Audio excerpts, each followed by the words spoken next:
Hi, Coach Shawn here.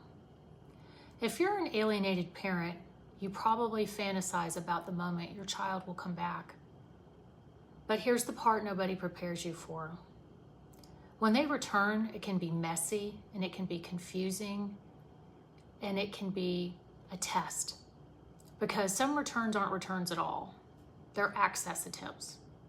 They're resource grabs, they're image management, they're a favor request. They're a performance for a life event.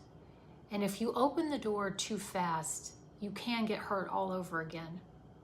So today I'm going to talk about what to do when your alienated child actually returns. I want to also talk about the difference between repair and need and the fact that you really must go slow. I want to talk about how to protect your heart without slamming the door on your future. So let's start here. A child can come back for many reasons that have nothing to do with relationship repair. They may come back because they need money, they need a place to stay, they want something for graduation, they want you to show up for a wedding, they've had a baby, or maybe they just want to look like the good child. They want to ease their guilt without doing the work. Now, this is important information because a crisis return is not the same as a repair return. And if they're coming to you with a need, no accountability, no conversation, no tenderness, no interest in rebuilding, they're not inviting you back into the relationship.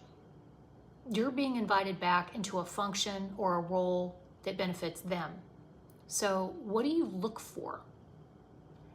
In my opinion, the only door you open quickly is the one that sounds like, Mom, Dad, I miss you and I want to talk. I don't want it to be like this anymore. I want to work on our relationship. Not, I need money. Not, are you coming to my graduation? Not, are you going to help me pay for my wedding? Not, can you watch the kids? Those things can come later, after repair.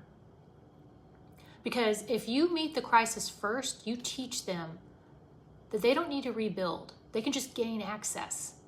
And alienation already trains a child to believe relationships are conditional and people are disposable, accountability is optional, and love can be replaced by benefit. So if the first return is a request and you respond by just throwing yourself back into the role, money, favors, emotional labor, you are absolutely rewarding the exact pattern that broke you to begin with. You are not punishing by going slow, you're protecting yourself. And you're teaching something to your child that they haven't learned. Healthy relationships require repair. So it's going to be hard, but you're going to need to go slower than your emotions are going to want to go. Because you've been starving for your child.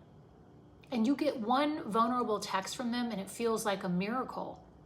And sometimes it is a turning point, but sometimes it's a momentary wave of guilt or a monetary need or a conflict with the alienated parent, and you become the emotional backup plan. So start with this. Start short conversations first. Keep it calm. No big favors, no long emotional dumping, but certainly not let's pretend like nothing happened. I want you to think about it like, trust is rebuilding like a broken bone. You need to stabilize it first. You don't need to put pressure on it. When a child returns, boundaries are not about control. They're about clarity. Examples of healthy boundaries are things, you can say things like, I'm open to talking and I want to take this slowly. I'm glad you reached out, but I'm not ready for big events yet. I am willing to meet and talk.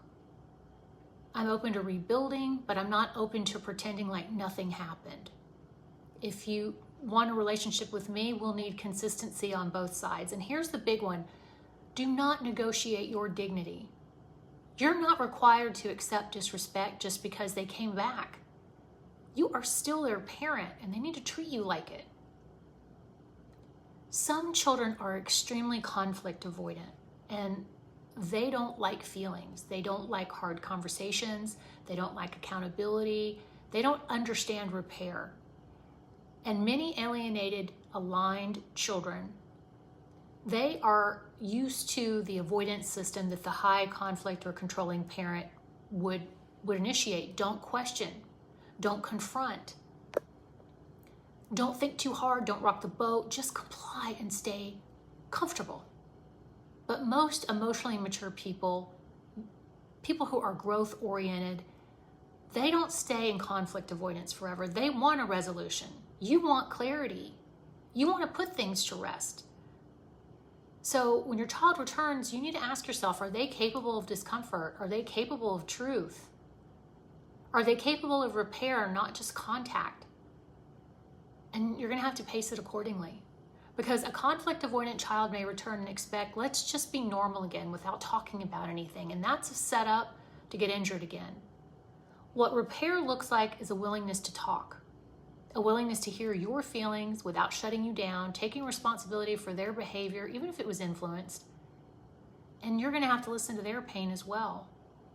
It requires making consistent effort over time, asking questions, showing curiosity about your experience, and staying present when it gets uncomfortable.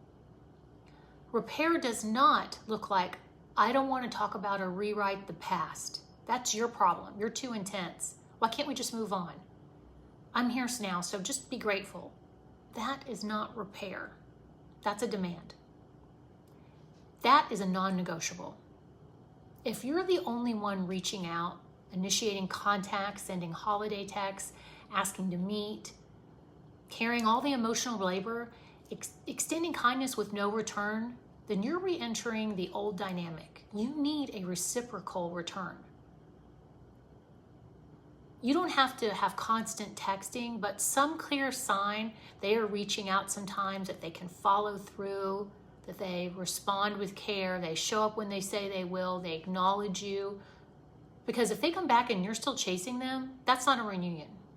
That's a rejection. Now, I'm going to tell you my personal stance. If a child returns only for money or for a big life event, there is no interest in repair. I would be extremely cautious. I might not even engage. But I can't tell you what to do, but I can tell you this. Don't let your longing override your wisdom. You love your child. But it still requires a healthy entry back into your life. Is it possible your child will mature and change? Yes, of course. Is it guaranteed? No. So your job is to stay anchored in reality. Open-hearted, but not naive. Loving, but not available for exploitation. Consistent, but not chasing. Hopeful, but not dependent. If you're living through alienation and you want support to navigate the return, what to say, how to pace it, and how to protect yourself, check the link in my bio for resources, guides, and coaching. And if this video helped you, please subscribe, because I'm not going to stop talking about this. I'm going to keep telling the truth about alienation and what it does to families. See you in the next video.